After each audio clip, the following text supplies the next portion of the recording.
Good day, everyone, especially to our professor, Dr. Elenita G. Cuenca. Good afternoon, ma'am. I am Kimberly Joy G. Padilla, taking Master of Arts in Educational Management. Today, I will be talking about the Republic Act 7610, or commonly known as the Special Protection of Children Against Child Abuse, Exploitation, and Discrimination Act. At the end of the presentation, you will be able to discuss the underlying meaning of Republic Act 7610, identify the different types of child abuse, and last, understand the importance of knowing this law. Let's move on to the next slide. In this slide, I will briefly discuss the origin of the law RA 7610. When did this law implemented? Kailan nga ba nagkaroon ng bisa itong batas na ito? It is on June 17, 1992. Then who implemented this law? Of course, the government implemented this law. Bakit nga ba nila nagawa itong batas na ito? It's to protect the most vulnerable individual in our society, which is the children. How do we categorize children from others? Children defined as a person who's under 18 years old. If you're 18 and above, you're considered as adult. But those over 18 years old that cannot fully take care of themselves, they considered as children. Or those person who have mental disability. Dito sa batas na ito, hindi lamang po bata ang pinoprotektahan natin, pati na rin yung mga isip bata. Let's talk about the different types of child abuse. Number one on the list is neglect. Ano nga ba ang neglect? It refers to a situation where a caregiver fails to provide the necessary care, attention, and support that a child requires for their well-being. This can include failing to provide the basic needs of the child. Ano nga ba ang mga simpleng pangangailangan ng bata? Ito yung damit, pagkain, affection, and education. Neglect in Tagalog is kapabayaan. For example, kaya naman ng mga magulang na ibigay yung pangangailangan ng anak nila pero hindi nila ginagawa dahil sila ay isang pabayang magulang. Puro sarili ang iniisip. Makikita mo dito sa picture, yung mga magulang is maganda yung damit and affectionate to each other while yung anak is isolated, walang pumapansin, gusgusin pa. Pag ganito kang magulang, you're most likely to violate the law RA 7610. One of the reasons you're not violating the law is because of poverty. Poverty does not mean neglect, irresponsible adult does. Number two is physical abuse.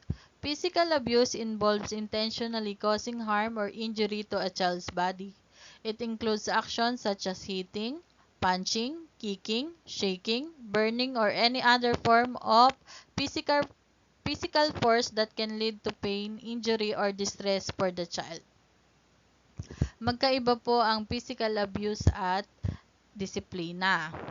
Physical abuse is intentional harm while discipline is teaching rules and regulation. Number three is sexual contact. Ano nga ba ang sexual abuse? Sexual abuse refers to any non-consensual or unwanted sexual activity that is forced upon an individual. It can take various forms, including unwanted touching, harassment, rape, or any other sexual act performed without the child's consent. Okay, as a teacher, teach your student to set boundaries for themselves. Pag nababiolate na yung personal space nila, pwede naman nilang sabihin na hindi sila komportable. Ang sexual abuse ay most likely to happen inside the house. Okay? So, teach your student to set boundaries for themselves. Number four is psychological abuse. It also known as emotional abuse, involves behavior that manipulate, control, or undermine someone's mental and emotional well-being. It may include tactics like humiliation, intimidation, constant criticism, gaslighting, isolation, or withholding affection as a mean of exerting power and control over the victim. May mga bata na iba-iba ang epekto sa kanila ng pang-aabuso na ito. Yung iba kasi masyado nilang dinidibdib, yung iba hindi. Merong mga estudyante na nagiging bully sa school, meron namang sobrang tahimik at isolated. Bilang guro, importante na kinakamusta nyo lagi at yung mga estudyante nyo at kung ano ang nangyayari sa kanila lately. I suggest you have one-on-one conversation with them every day. Okay, number 5 is medical neglect. It refers to a situation where a caregiver or responsible person fails to provide adequate medical care or treatment for someone who is in their care. This could involve neglecting to seek medical attention for serious health issues, not following prescribed treatments, or not providing necessary medication or therapies. For example, 10 araw na inuubo yung anak nila, sasabihin na simpleng ubo lang yon tapos iinuman ng herbal, okay na. Pero hindi pala. Ito pala isang pneumonia na pwedeng ikamatay ng bata. Okay. Sana po ay naintindihan nyo. Let's move on to the next slide. Let's look at the numbers and statistics of child abuse. As you can see here, 5 bata ang namamatay dahil sa pang-aabuso. Also, 1 sa 5 lalaki at 1 sa 3 babae ang nakakaranas ng pang-aabuso by the age of 18. On the positive side, a report of child abuse is made every 10 seconds. The negative side of this is how many abuse can happen in a minute. Types of abuse. What abuse is commonly occur in our society or the most commonly occur in our society? Number 1 is neglect. Number 2 is physical abuse. Number 3 is others like child labor, child slavery, child trafficking, and many more. Number 4 is sexual abuse. Number 5 is psychological abuse. And last is medical neglect. Perpetrators of abuse. Sino nga ba ang gumagawa ng pang-aabuso sa mga bata? Number 1 is parent. Number 2, non-parent. Pag sinabing non-parent, pwedeng close relative like tito, tita, lolo, lola, teacher. Pwede din dyan. Number 3 is unknown. Going through all of that discussion about child abuse, saan nga ba natin pwedeng i-report yung mga nangyayaring pang-aabuso sa bata? Huwag na tayong lumayo pa, pwede natin itong report sa barangay hall. After barangay hall, pwede kayong pumunta sa munisipyo. Under municipal hall, may mga departamento dyan. Andyan yung Department of Social Welfare and Development. Pwede din kayong dumirekta sa PNP and DOJ. Who are required to report cases of child abuse? Number 1 is doctors, nurse, and psychiatrists. 2 is lawyers or law enforcer. Okay, number 3 is head, teachers, and administrator of school. And last is other government employees. Sino nga ba ang pwedeng mag-file ng complaint for Republic Act 7610? The offended party, parents or guardians, up to third-degree relatives, officer or social worker, barangay chairman, and at least 3 concerned citizens.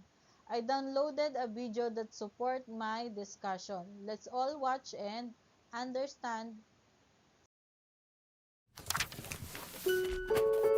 Childhood shapes who we become. But some young lives are being harmed by sexual abuse, and for some this leads to significant problems in later life. Right now, on average, 1 child in 20 suffers sexual abuse. But there are actions we can all take which, when brought together, can make all children safer and help stop it from happening. First, we need a better understanding of how this abuse can happen. We know most sexual abuse is committed by a person known to the child, not a stranger. We also know that around 1/3 of child sexual abuse is committed by another child or young person. So there are practical steps everyone can take to keep children safe Parents can ask important questions about places where their children spend their time. Does the new babysitter have trusted references? Do sports clubs employ the right people to keep children safe? At school, staff can make sure students are kept safe by checking on areas of the school that can feel unsupervised, such as quiet corridors or outside spaces. Not all sexual abuse involves direct contact. It could be seeing pornography or being groomed to perform sexual acts online. We can prevent this kind of abuse by making the online world safer for children. We can check privacy settings, parental controls, and report cyberbullies.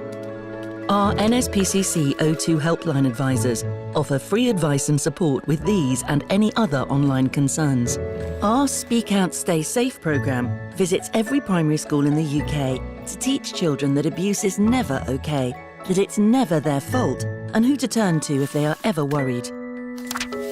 Parents and schools can talk to their children about relationships and sexual behaviour to help them understand what is and isn't okay. Sometimes sexual abuse is committed by young people and they need support to help them understand and address their behaviour. If a child does experience abuse, they need to feel safe speaking out, and they need support which helps them start to turn their life around to have the childhood they deserve. If adults have any concerns about the safety of a child or the behaviour of another adult, they can call the NSPCC helpline. We know that sexual abuse can be prevented.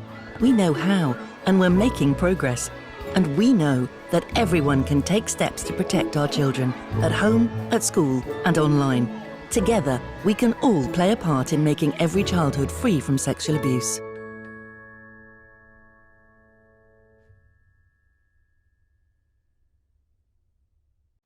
Here are the 3 assessment questions for you to answer. Number 1. What would you do if you were concerned about a colleague's bothering behavior towards children?